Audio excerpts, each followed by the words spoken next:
ये आप देख सकते हैं, इस वक्त शदीद किस्म की बर्फबारी हो रही है बाबूसर टॉप पे।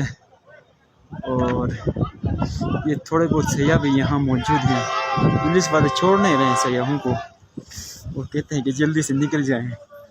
और आप ये बिल्कुल सफ़ेद हो गई बर्फ़ की वजह से। और ये आप देख सकते हैं। हवलदार कम कंट्रो से हुआ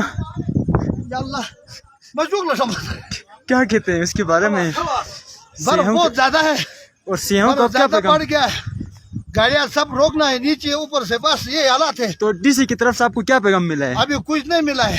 ये बारिश हो गया, ये बंद करो गाड़ी में। और ये कब तक, आपको क्या लगता है कि कब तक ये बाबूसर टॉप खुला रहेगा? वो अल्लाह को पता है, हमें पता नहीं है, हम पता नहीं है। तो आप इस वक्त सयाहों को बाबूसर टॉप के ऊपर रहने दे रहे हैं या उनको भेज रहे हैं? अभी इनको निकालना है, लोग निकालना है ये लोग। अभी ये डीसी की तरफ से ऑर्डर आया या आप अपनी तरफ से लोगों को निकाल रहे हो? अभी निकाल रहे हैं। अभी ये देख रहे हैं। O muşat tu ay siz ne tiyas abi var. Değil mi kaçak?